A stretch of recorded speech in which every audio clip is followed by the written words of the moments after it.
いや、電車の落書きグラフすげえいい景色だわ。上まで来たら10分で20ユーロつけたっすね。なんなんだこれは。アホみたいの書きやがってこいつら。ちなみに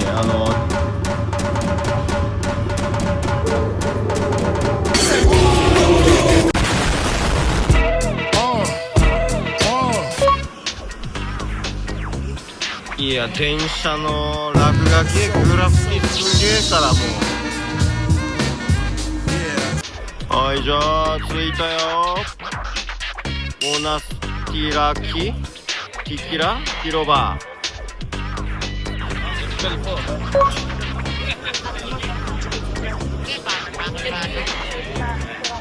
ゃあこの広場の奥にそびえる大ボスアクロポリス周辺行きましょう。じゃあまずはここ古代アゴラ。はい、これも普段なら入場料が何千円かかるけど、この文化遺産の日みたいなやつでここも無料と。はい、最強。まずはヘーパイストス神殿みたいなやつがあると。この古代アゴラはこんな感じで敷地内にいっぱい遺跡があるみたいなところっすね。こんな感じで敷地内にいっぱい遺跡があると。やっぱり後ろにはあいつ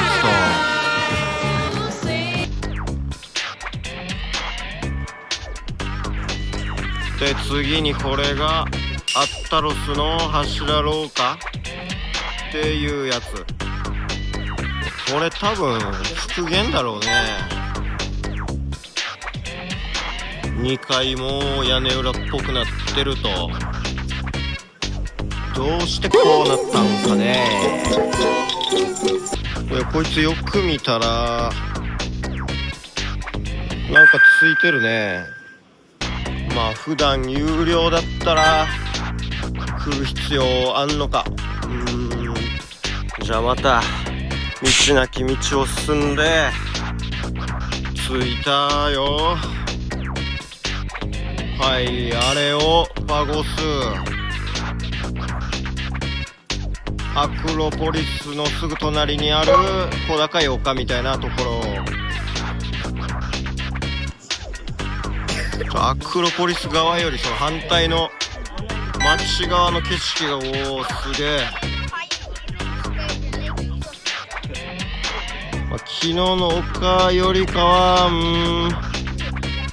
マジとりあえずこの辺石がめっちゃ滑るから気をつけてください。じゃあいよいよラスボス行きますか。はい、ラスボスのチケット大人気すぎて売り切れですね。さすがに無料だとこうなるかって感じ。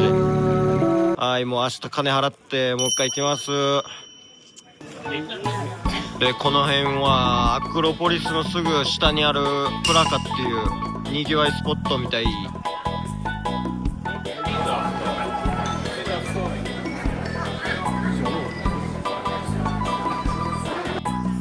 もうザ観光地繁華街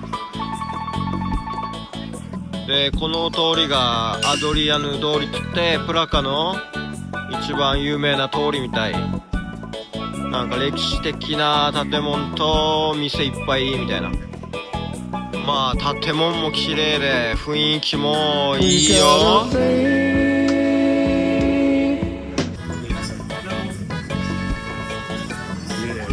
でさっきの繁華街とアクロポリスの間にアナフィオティカっていうところがあると。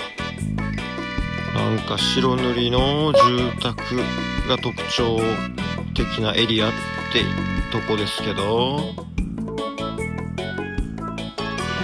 まあちょっとはあるかな。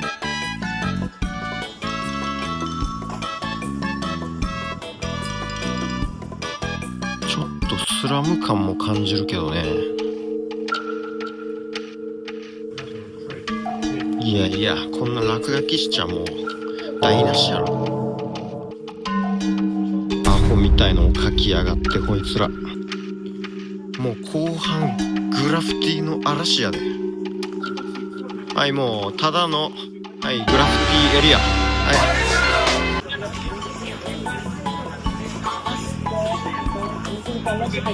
い。で、ここがローマンアゴラってところだと。普段なら8ユーロだけど、ここも今日は無料開放。いや、来たねー、この感じで。すぐ隣にハドリアヌスの図書館ってやつ。まあここも普段は有料だと。はい。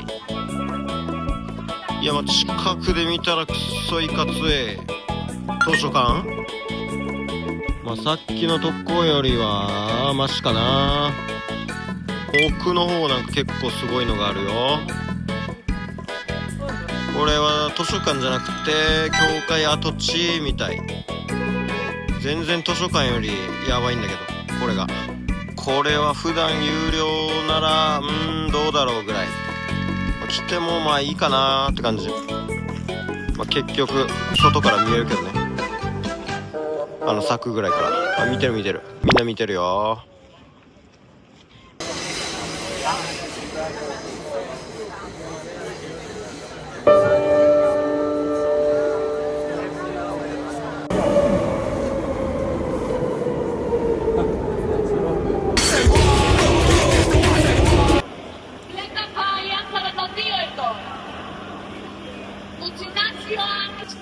じゃあ夜のアテネ中心地を徘徊します。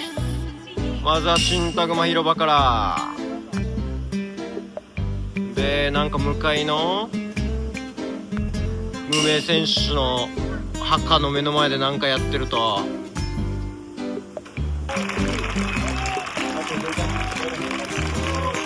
なんなんだこれは。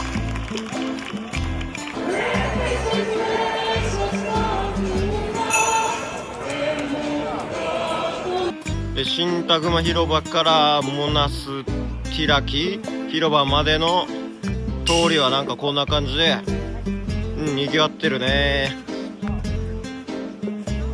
で、通りの途中にはなんか教会みたいのもある。まあでもどこにでもありそうな通りっすね。で、これが夜のモナスティラキ広場。おー、夜の方が映えるね。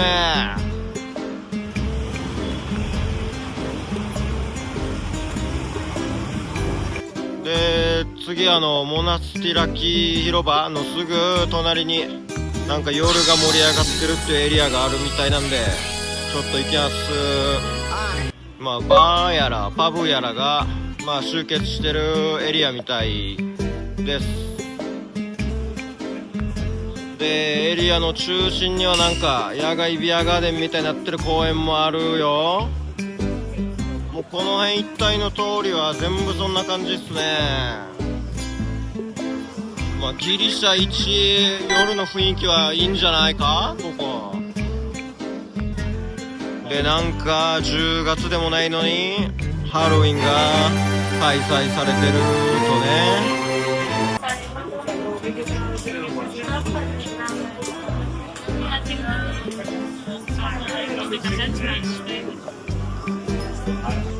じゃあさっきのビアガーデン広場近くのこのなんかわからん店でギリシャ料理をいただきます。はい、来ました。これがスブラキっていう肉と野菜とかをピタパンで丸め込んで食うやつ。う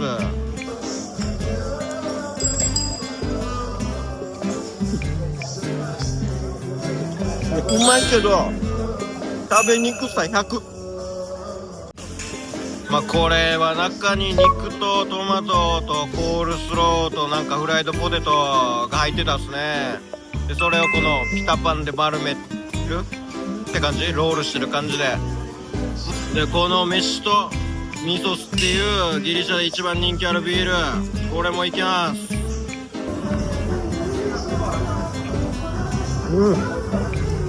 日本のコクあるビールとだいぶ近い。うまい。アテネで一番夜はおすすめなとこじゃないかな、ここは。おはようございます。今日はちょっと一日中天気が怪しいみたいだから、アクロポリスはラスボスはちょっとやめて別のスポットを行きます。でまずちょっと宿の近くに考古学博物館有名なやつがあるんで、それに行こうと思うけど、まずその周りがなんかアテネでも有名な治安悪いエリアみたいなんで、そこにもちょっと潜入しながらちょっと行きます。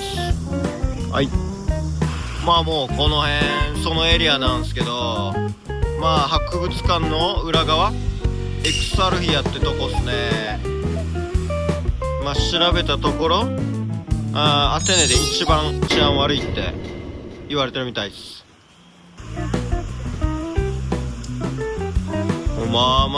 雰囲気あるかな。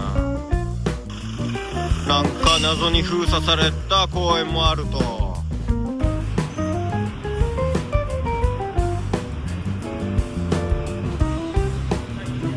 特段やばいことはなかったですけど、警察が街角にちらほらいました。やっぱり超危ないんですかね。警戒エリアではあるかもです。で着きました。アテネ国立考古学博物館。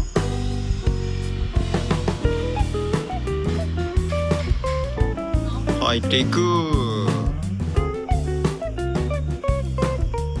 入場料は12ユーロと、いいぐらいですか。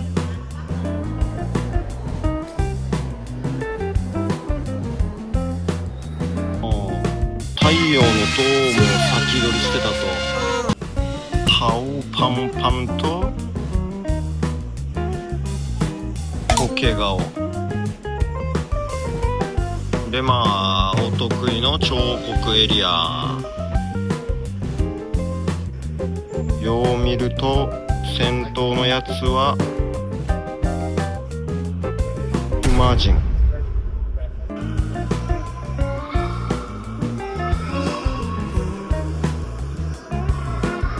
ストレート投げるよ。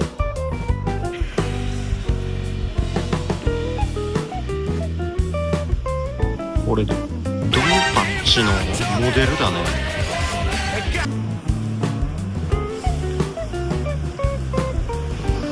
結構面白いの見れるから、時間あれば立ち寄ってもいいんじゃないって感じで、博物館の前のでかい道を渡った向かい側もなんかビクトリア駅西側っていう危険地帯みたいなんで、ちょっと調査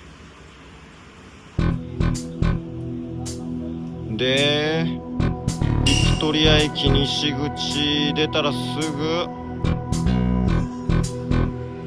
こんな感じの公園があると、なんか池袋ウエストゲートパークの雰囲気がありますね。確かにらしさはあるかな。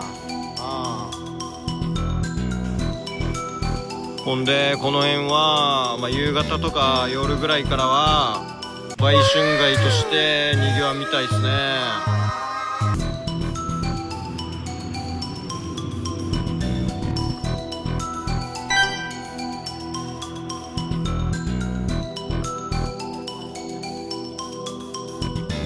この辺とか雰囲気あるね。夜怖いのかな。一旦宿周辺戻ってきました。でこの辺に有名な市場みたいのがあるみたいなんで行きます。はい。でこれがその市場、アテネ中央市場。いやもう魚臭すぎる、入りたくね。正面入り口の真下でもうすでにこれ全然にぎわってんな。やっぱ朝がにぎわうんだろうな、ここは。でで魚市場のすぐ隣の市場通りももう全然賑わってない。全体的にこの市場はもう朝なんだろうね。でこの市場の中にあるこの店がなんかアテネで結構有名らしいんで、ちょっと行ってみます。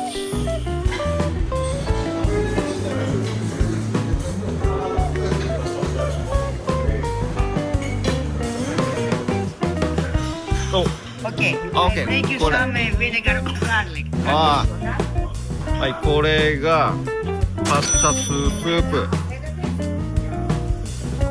で、なんかもうすでに店のおばちゃんが世話焼いていろいろやってくれて、パンぶち込んだりなんかビネガー入れたりしたんですけど、とりあえず味は二郎ラーメンの中身全部抜いたスープだけみたいな、もう背脂状態、あんな感じですね。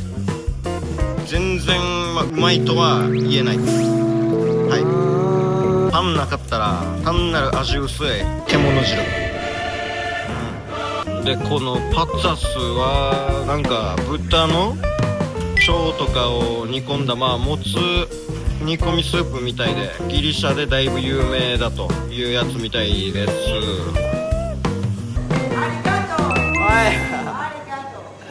で次に来たのが近代オリンピック第1回開催地、10ユーロするのか、ちょっとおお、これ結構すごいんじゃん。邪魔やなこのステージ。これは圧巻の景色だね。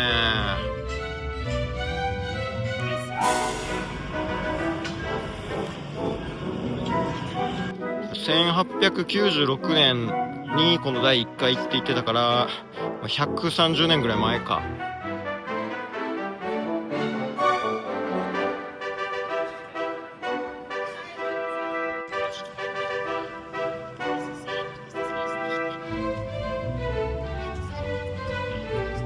フィールドは結構小さめだったんだね。ここにも彫刻と、でへそあたりにはやっぱりつけてくるね。選手入場の出入り口か。中は博物館みたいになってると。我が日本開催の時のフライヤー、いやこの時のフライヤー生かしてるな。フライヤー博物館みたいな感じ。こうやって選手入場したと。いや上がるね。誰がこんなとこでタバコ吸いまくっとるんか。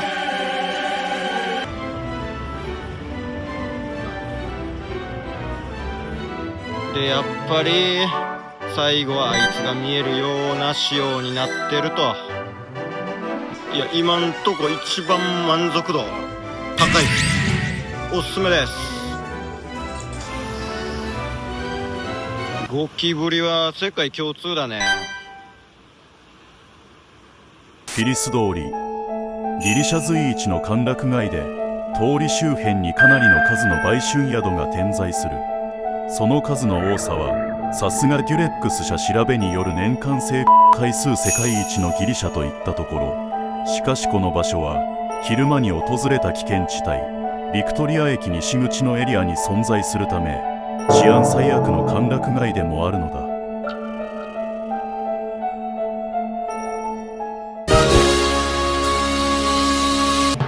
じゃあ夜の危険地帯調査いきますか。はい、着いたよ。ビクトリア西口公園。ピースだね。でも公園周辺はちょいちょいヤバそうなのいるから、ちょっと撮影ヤバいかもっすね。はい、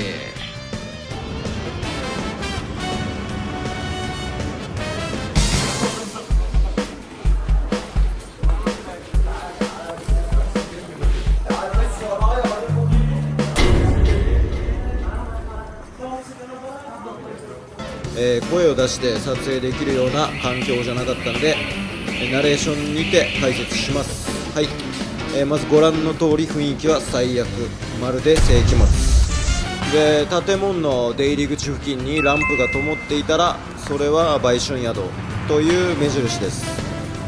でこういう感じでもうがっつり入り口から怪しい光が漏れてる場所もあります。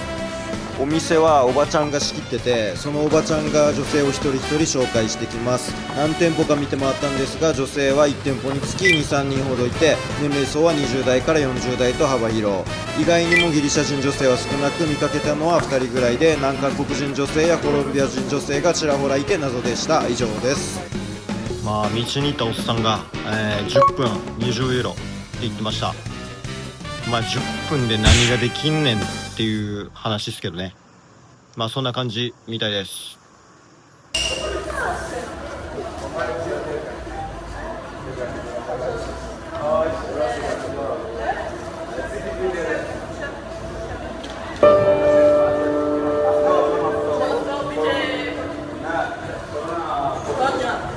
やっぱこの駅はちゃん悪いっすね。無賃乗車し放題っすよ、さっきのクソガキとかで。多分ここら辺にいるやつらも多分無賃乗車待ちっすね。誰かが来んのを待ってると。いやこの落書きはえぐいっしょ。また宿のすぐ近くの飯屋で食おうと思ったけど、もう今日は平日だからか閉まってて、でもテイクアウトはいけると。ありがとう。ほんでテイクアウトしたのがこれムサカっていう、ギリシャの代表的な家庭料理と、なんかナスとかじゃがいも、野菜、ミートソースのなんかラザニア的な感じらしいです。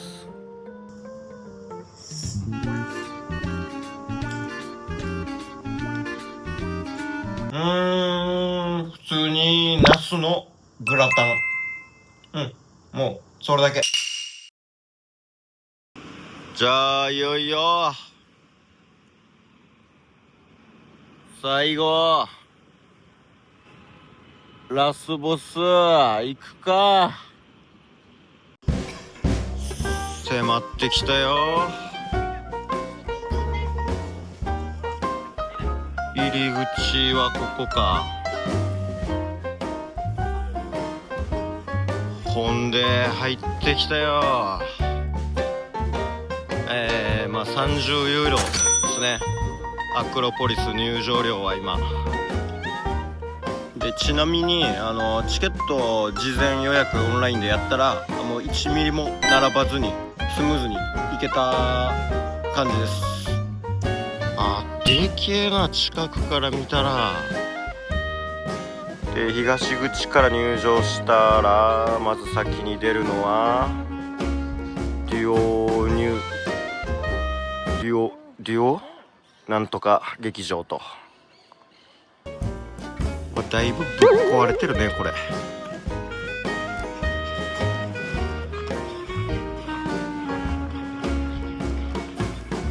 なんか歴史は感じるけど、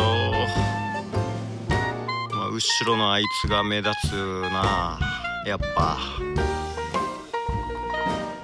こんな岩山の上にどんなして作ったかって、ロマンがえぐいよ。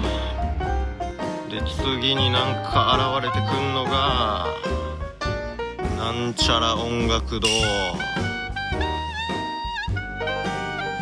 普通になんかの音楽ライブショーしてるさ。邪魔やなこれも。でもおすすめっすね。いい感じ。いやバックの街並みと相まってすげえいい景色だわ、上まで来たら。で音楽堂ちょっと上がると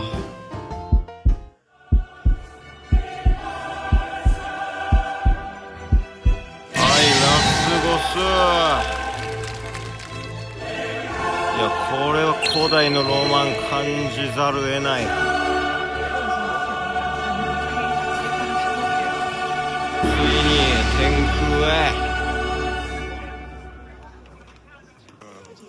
ほんでやっと来た。でこれがパルテノン神殿だよ。いやもう教科書通り。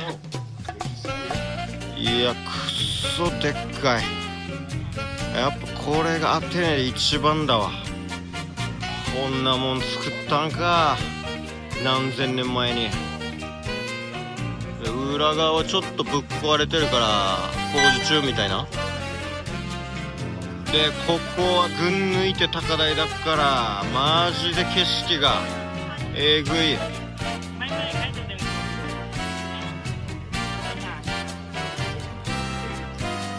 で初日見たゼウス神殿はこのしょぼさ。こんな広い高台の上にこんなヤバいのを建てたと。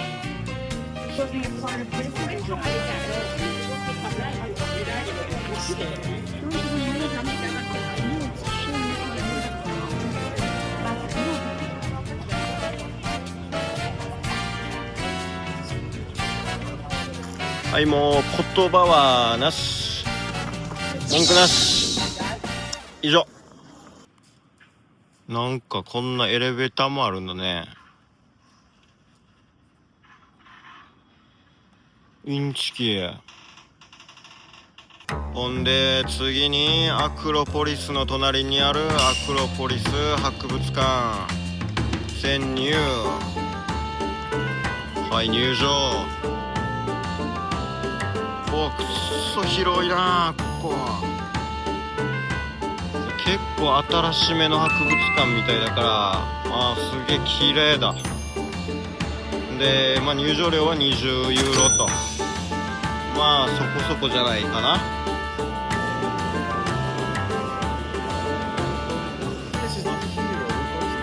よくわからんけどすげえよ。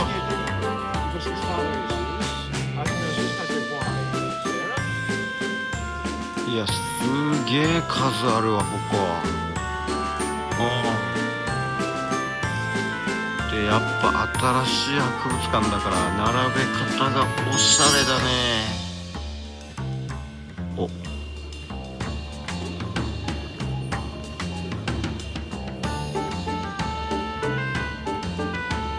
で窓ガラスからはあいつが見える仕様になってると。で最上階はもっと綺麗にあいつが見えますね。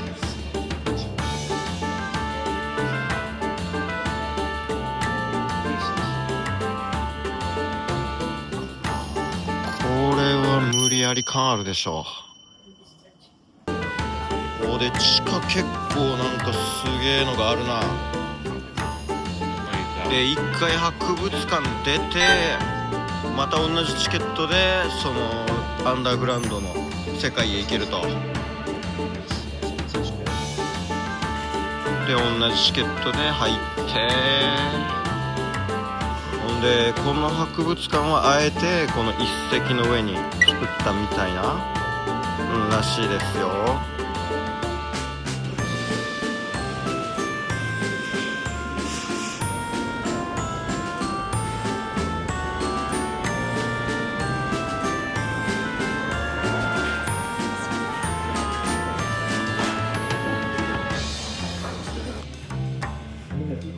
すげえことなってんな。この類の顔見すぎたな。100人ぐらいいたんかこんな顔。20ユーロならおすすめですね。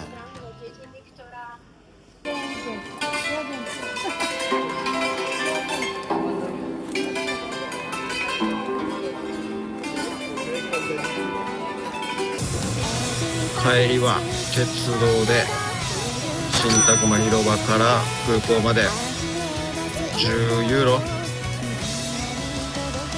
じゃあありがとうギリシャ。やることは遺跡行くぐらいしかないけど、なんか街もちょっと元気ないけど人がめっちゃいい。ありがとう。